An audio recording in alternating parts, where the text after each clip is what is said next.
Hi friends, in today's lecture, we'll discuss the topic pheochromocytoma. We'll first go through the intro, then what is the rule of tens, clinical features of pheochromocytoma, what is familial pheochromocytoma and its causes, diagnosis, and how to manage a patient. You can download the PDF of this lecture from the MediLectures app. You can also attempt free tests and various quizzes. You can also check out Harrison based test series course which is available on the app with exclusive MediLectures WhatsApp group membership. Starting with the lecture, pheochromocytoma is a very rare tumor of sympathetic nervous system inside the adrenal medulla. Now this tumor is composed of chromaffin cells which secrete catecholamines. It is important to recognize the tumor because it causes surgically correctable hypertension. Now what are paraganglioma? These are the tumors which can arise from both sympathetic as well as parasympathetic ganglia and can be located anywhere from the base of skull to the pelvis, that is the location of these ganglia. Now when the paraganglioma arises from sympathetic ganglia, particularly from adrenal medulla, although it can be outside also, it is termed as pheochromocytoma. Now an important rule of tens is followed in pheochromocytoma, which we will discuss in the next slide. Now this rule of tens means that out of all the cases, 10% cases are extraadrenal, 10% are abdominal, 10% occur in children while rest occurs in adults, 10% are familial while 90% are sporadic, 10% are bilateral or multiple while rest is unilateral, 10% are not associated with hypertension, 10% are malignant, rest are benign, 10% are incidentally discovered while 10% have recurrence.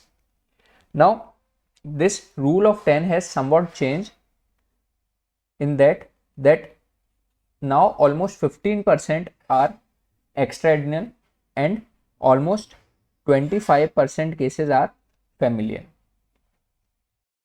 Now coming on to the clinical features, the classical triad of symptoms in patient with pheochromocytoma consists of episodic headache, sweating and tachycardia.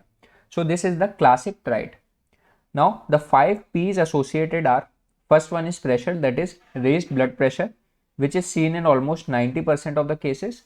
Then pain, that is abdominal pain, seen in 80%. Perspiration or sweating, seen in 70%.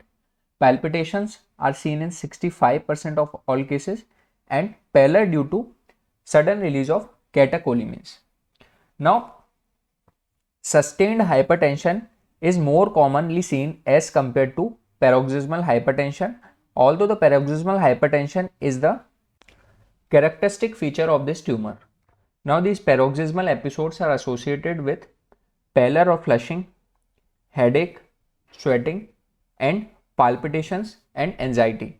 Now the duration of each paroxysm lasts for almost 10 to 60 minutes, which can occur even daily. Now these paroxysms are characteristically precipitated by diagnostic procedures, certain types of drugs, strenuous exercises, movement that increases the intra-abdominal pressure like lifting or straining, micturition, especially in the bladder paraganglioma. Now the patients with pheochromocytoma sometimes can directly present with the complications of hypertension like stroke, myocardial infarction, cardiomyopathy or left ventricular failure. There are associated gastrointestinal symptoms including abdominal pain, vomiting, constipation and constitutional symptoms like weight loss. Mild glucose intolerance is seen as catecholamines suppress the insulin action. Lipolysis and weight loss is seen due to this effect, and hypercalcemia is typically associated if pheochromocytoma is seen in setting of MEN2 syndrome. Now the syndromes associated with familial pheochromocytoma includes MEN2A and MEN2B. Now the common features of this MEN2 syndrome are pheochromocytoma and medullary carcinoma of thyroid. Along with this, in MEN2A syndrome, hyperparathyroidism is seen, and in MEN2B syndrome there is associated mucosal neuroma,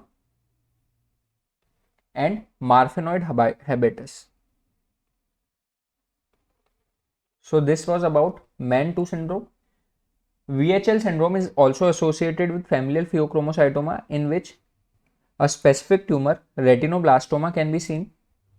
It is also associated with neurofibromatosis type 1, which is known as von Reich-Langhausen syndrome, familial paraganglioma, tuberous sclerosis, Sturge-Weber syndrome, ataxia telangiectasia are also associated with pheochromocytoma, and a specific triad which is known as Carney's triad, which includes pheochromocytoma, gastric leiomyoma, and pulmonary chondroma.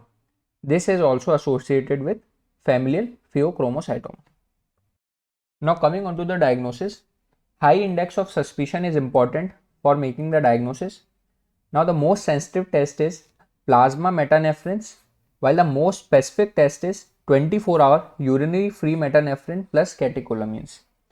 Now when we consider the other investigations, chromogranin A is increased in the patients since it is a major secretory protein present in soluble matrix of chromaffin granules.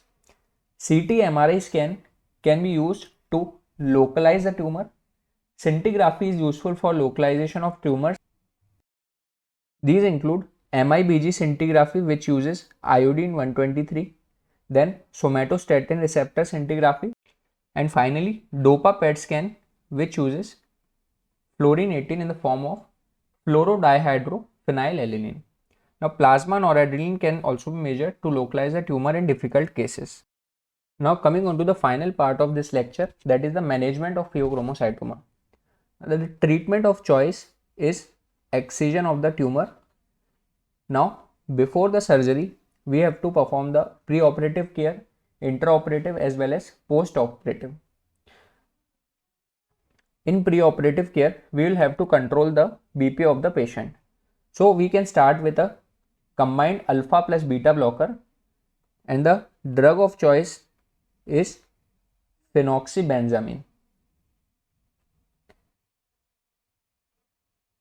Now this drug should be started at least 2 weeks preoperatively in the dose of 10 to 20 mg per day, which can be increased up to 100 mg per day. Alternatively, we can also use selective alpha 1 blockers including prazosin, terazosin or doxazosin. Now beta blocker should never be started first. These should never be started first. These are started only after adequate alpha blockade is achieved. Otherwise, these will lead to life-threatening hypertension. So the drugs in beta blockers include propranolol and metoprolol. The maximum dose of propranolol is 120 mg per day, while metoprolol can be given up to 200 mg per day. Patient should be advised to take high sodium diet more than 5 grams per day on second or third day onwards. Now this is because there is catecholamine induced volume contraction, so salt will lead to volume retention. Also there is orthostasis associated with the alpha blockade, so this will also be controlled by the high sodium diet. Now if the BP is still uncontrolled, we can add drugs like metyrosine, calcium channel blockers like amlodipine. It is important to note that diuretics should not be given in these cases as the patients are already volume contracted. Now the intraoperative care needs careful monitoring of the blood pressure. Post-operative cases, commonly seen complications can be hypotension and hypoglycemia. Hypotension can be corrected by adequate fluid replacement, while hypoglycemia occurs due to removal of insulin suppression by the catecholamine. So earlier there was hyperglycemia in the pheochromocytoma. Now after the correction there can be hypoglycemia, which can be treated by glucose infusion. So these things should be monitored post-operative cases. And if the tumor cannot be excised, then we have to give lifelong drug therapy to the patients, and nuclear medicine treatment can also be given. So this was all about this lecture. I hope you like this series. Thank you so much, guys.